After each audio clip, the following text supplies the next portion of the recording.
Salam sejahtera buat kita semua. Kiranya roh, jiwa, dan tubuh kita dalam keadaan sehat dan baik-baik saja. Saat ini kita akan berbicara tentang menyembah. Dalam Yohanes 4 ayat 24 dikatakan di sana, Allah itu roh.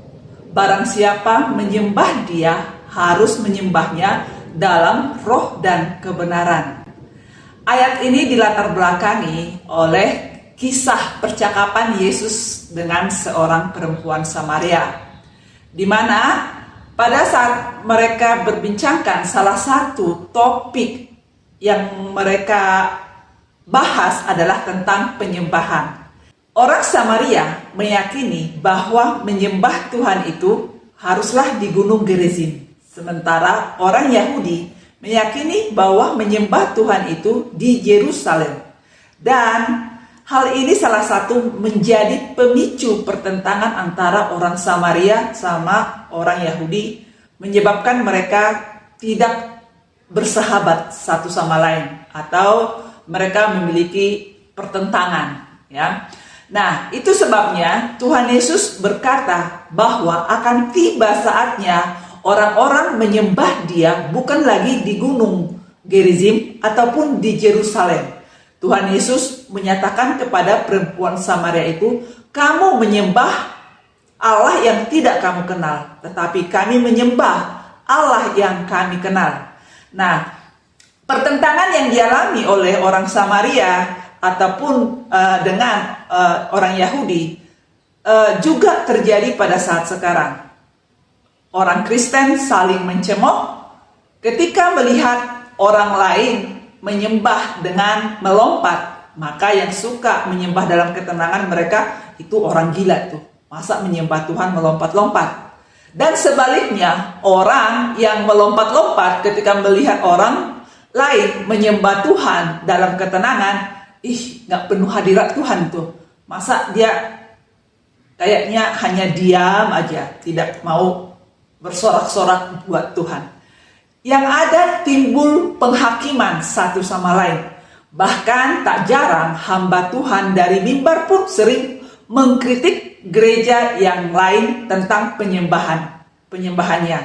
Karena apa? Karena kita sudah mengkotak-kotakkan Allah, mengkotak-kotakkan kuasa Tuhan, bahwa Tuhan itu, kita tidak mengenal Tuhan itu sebagaimana adanya Dia adanya. Salah satu sifat Allah adalah Allah Maha Hadir. Oleh karena Allah itu roh. Firman Tuhan berkata Allah itu roh. Artinya Allah itu Maha Hadir. Ia hadir di mana-mana. Ia hadir di gereja si A, ia hadir juga di gereja si B, dan ia hadir juga di mana kita berada. Kemanapun, dimanapun, dan bagaimanapun, Dia Allah yang hadir di mana-mana. Dalam Mazmur 139 dikatakan di sana, kemanakah aku dapat menjauhi rohmu? Kemanakah aku dapat lari dari hadapanmu? Jika aku mendaki ke langit, engkau di sana. Jika aku menaruh tempat tidurku di dunia orang mati, di situ pun engkau. Jika aku terbang dengan sayap fajar dan membuat kediaman di ujung laut, di sana tanganmu akan menuntun aku, dan tangan kananmu memegang aku. Jika aku berkata, biarlah kegelapan saja melingkupi aku, dan terang sekelilingku menjadi malam, maka kegelapan pun tidak menggelapkan bagimu, dan malam menjadi terang seperti siang. Kegelapan sama seperti terang. Nah, firman ini menjelaskan bahwa Allah itu ada di mana-mana. Bahkan ketika kita membuat pembaringan kita di tempat orang mati pun Tuhan ada di sana. Nah, yang membatasi kehadiran Allah adalah pemikiran kita yang terbatas. Tetapi Allah tidak bisa dibatasi oleh waktu, ruang, maupun oleh keadaan. Dia Allah yang berkuasa, Dia Allah yang maha hadir, dan Dia Allah yang selalu menyertai kita di mana-mana. Dan dengan demikian, pernyataan pernyataan bahwa ketika Allah hadir di gereja si A dan hadir dan tidak hadir di gereja si B, itu adalah pernyataan yang salah. Kita harus tetap melihat pernyataan kita itu benar atau tidak secara Alkitab. Kemudian juga tak jarang kita berkata ketika mencemooh orang, bahkan bukan hanya berkata, mencemooh, bahkan mengatai, dan bahkan sering saya baca di medsos orang mencemooh ketika mereka melihat orang melompat-lompat berkata mereka orang gila. Atau bahkan yang sebaliknya, ketika orang menyembah Tuhan di dalam ketenangan, mereka tidak memiliki hadirat Tuhan. Nah, ada dua contoh yang akan saya berikan bagaimana orang menyembah Tuhan ketika dia dalam ketenangan ataupun dalam melompat-lompat. Contohnya Raja Daud dalam 2 Samuel 6 ayat 16. Di sana diceritakan bahwa sewaktu orang Israel membawa tabut Allah ke Yerusalem, Raja Daud meloncat-loncat karena rasa syukurnya, rasa takjubnya, rasa kagumnya kepada Allah.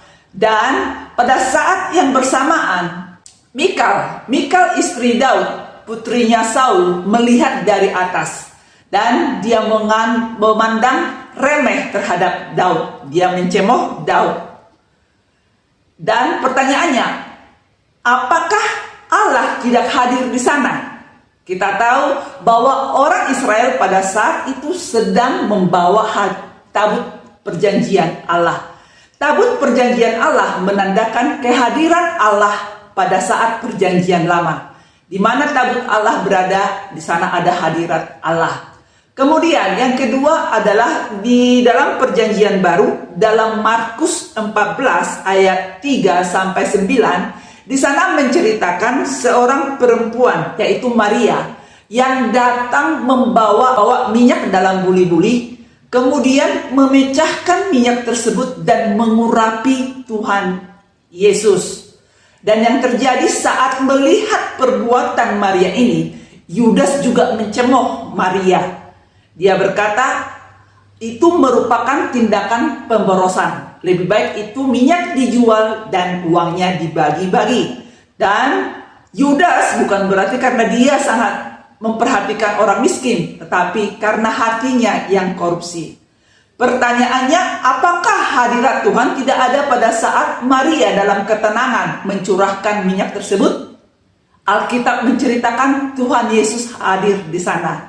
Nah, mengapa kita harus saling mencemooh satu sama lain? Oleh karena ekspresi kita yang berbeda-beda ketika menyembah Tuhan. Yang perlu kita ketahui saat kita menyembah Tuhan, ternyata akan bisa membuat orang lain menjadi meradang atau marah kepada kita, ya. Nah, yang perlu kita koreksi ketika menyembah Tuhan adalah diri kita sendiri. Kalau penyembahan kita dipengaruhi oleh situasi, keadaan, atau musik, ataupun loncatan-loncatan, ataupun juga di dalam ketenangan, atau dipengaruhi oleh apapun, maka kita bukanlah penyembah yang benar. Karena apa? Penyembahan kita tergantung daripada luar. Tetapi penyembah sejati haruslah menyembah Tuhan yang keluar dari dalam hatinya, yang keluar dari ketulusan hatinya.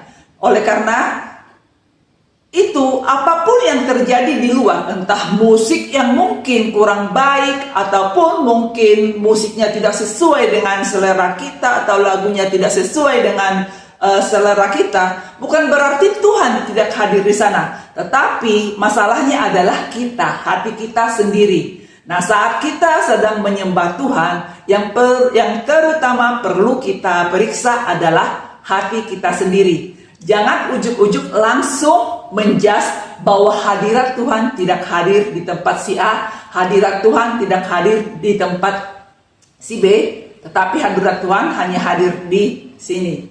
Jangan seperti itu. Yang ada, kita salah menilai. Yang ada mungkin hati kita yang tidak benar. Sama seperti Mikal ataupun Yudas saat mereka melihat Daud yang meloncat-loncat, padahal kita tahu Tuhan berkata bahwa Daud berkenan di hadapan Tuhan. Mikal malah mencerca Daud, dan bahkan Maria dipuji oleh Tuhan Yesus. Bahkan Tuhan Yesus berkata, tindakan Maria ini akan diberitakan saat mengenang kematiannya. Tuhan memberikan kredit, Tuhan memberikan pujian terhadap tindakan-tindakan mereka. Tadi dalam Yohanes 4 ayat 24 dikatakan Allah itu roh. Barang siapa menyembah dia harus menyembahnya di dalam roh dan kebenaran. Artinya kita harus mengizinkan Roh Kudus terus-menerus membaharui hati kita. Saat kita datang ke hadirat Tuhan, kita perlu mengoreksi hati kita, apakah hati kita dalam keadaan benar atau tidak. Kita harus menyelesaikan dulu hati kita yang tidak benar di hadapan Tuhan, dan minta ampun atas segala setiap kesalahan kita. Juga kita tahu bahwa hidup kita adalah hidup yang sudah ditebus oleh Tuhan Yesus. Nah, sebagai orang-orang yang sudah ditebus oleh Tuhan Yesus, maka hidup kita ini adalah milik Kristus. Dan itu menandakan bahwa setiap tindakan kita, setiap perbuatan kita, setiap perkataan kita haruslah fokusnya adalah Tuhan Yesus. Kita harus menyembah Tuhan itu bukan hanya dalam gereja atau di dalam tempat tertentu, melainkan kita menyembah Tuhan itu sepanjang hari, setiap menit, setiap detik, setiap jam adalah menyembah Tuhan. Apapun yang kita lakukan haruslah kita tujukan sebagai penyembahan. Entah kita sedang bekerja di kantor, entah kita sedang berjalan di manapun, atau sedang kita duduk, atau apapun yang kita lakukan, maka harus kita tujukan kepada Tuhan. Fokusnya haruslah Tuhan Yesus. Dalam Amsal 20 ayat 27 dikatakan di sana, roh manusia adalah pelita Tuhan yang menyelidiki seluruh lubuk hatinya. Kita harus menyembah Tuhan dengan batiniah yang diperbaharui oleh Roh Kudus hari lepas hari. Kita menyembah Allah dengan batiniah yang diperbaharui oleh Roh Kudus dan hidup dalam kebenarannya, maka itulah menjadi ibadah yang sejati. Ada orang yang ekspresinya ketika dia menyembah Tuhan, dia suka musik yang ada dance-nya atau yang gembira. Dan ada juga orang ketika menyembah Tuhan, dia suka dalam ketenangan. Semua ini adalah ekspresi. Dan karena itu kita tidak boleh menjudge orang lain. Ketika orang lain menyembah Tuhan dalam ketenangan, mereka tidak dipenuhi hadirat Tuhan. Atau ketika orang lain meloncat-loncat, mereka dipenuhi hadirat Tuhan. Karena apa? Ekspresi kita ini dapat kita palsukan. Kita bisa lihat kelihatannya kita sangat senang, bersorak-sorai, sangat dipenuhi hadirat Tuhan, sehingga kita meloncat-loncat. Itu bisa dipalsukan. Dalam ketenangan pun kita bisa dipalsukan. Itu sebabnya saat kita menyembah Tuhan, maka yang dituntut adalah batiniah kita. Yang dituntut adalah ekspresi kita dari dalam dulu, dari batiniah kita, dan kemudian diekspresikan keluar. Ekspresi menyembah Tuhan, baik itu entah mencium, entah itu tengkurap, entah itu meloncat-loncat, ataupun di dalam ketenangan, itu bisa dipalsukan. Bagi penyembah sejati, ekspresi dan sikap hati haruslah berjalan bersama-sama. Di penyembahan itu adalah sikap hati yang tulus. Salah satu syarat dalam menyembah adalah ketulusan. Sikap batiniah yang terus kita izinkan diperbaharui oleh Roh Kudus. Kita menyadari bahwa kita memiliki kebencian, kita juga harus belajar mengampuni. Itu juga adalah penyembahan. Ketika kita melakukan pekerjaan kita dengan setulus hati, dan juga melakukan pekerjaan kita dengan sebaik-baiknya, itu juga menyembah Tuhan. Ketika kita melakukan segala sesuatu kita dengan sebaik-baiknya untuk ditujukan untuk menyembah Tuhan, itulah penyembahan. Ketika kita menyembah Tuhan bukan hanya di dalam sebuah tempat, tetapi dimanapun kita berada, disitulah kita menyembah. Apapun yang kita lakukan, disitu juga lah kita menyembah. Ketika kita mengampuni, ketika kita bekerja, ketika kita menolong, ataupun ketika kita beribadah dalam gereja, itu adalah bentuk-bentuk penyembahan. Namun penyembahan itu haruslah disertai dengan ketulusan. Dan kenapa kita harus menyembah Tuhan?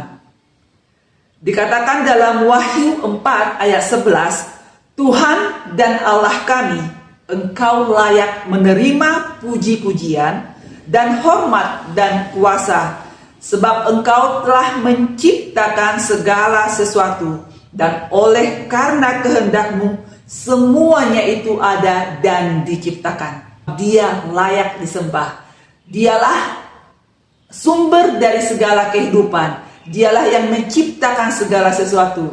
Dan dialah yang menciptakan saya dan saudara. Dan oleh karena itu dialah sumber kehidupan kita. Lebih perbuatannya di dalam kita melalui Yesus Kristus yang memberikan kita jalan keselamatan. Itulah yang membuat kita harus menyembah Tuhan, yang membuat Dia layak disembah. Dia Allah yang menciptakan segala sesuatu. Oleh karena kehendaknya semua itu ada dan diciptakan. Dia yang mengampuni segala dosa kita, dan Dia yang mengasihi kita di dalam Yesus Kristus. Allah kita, Allah di dalam Yesus Kristus, Allah yang menyertai kita melalui Roh-Nya adalah Allah yang layak kita sembah sekarang dan selama-lamanya. Biarlah jiwa kita bersorak-sorak memuji-muji Tuhan. Apapun yang menjadi pilihan kita sebagai ekspresi kita dalam memuji Tuhan, entah kita menyembahnya dalam loncat-meloncat, atau dalam ketenangan, atau di dalam melakukan kegiatan kita, biarlah semuanya itu kita tujukan hanya untuk kemuliaan Tuhan saja. Sebab Dia layak menerima penyembahan kita. Terpujilah Tuhan sekarang dan selama-lamanya. Haleluya. Amin.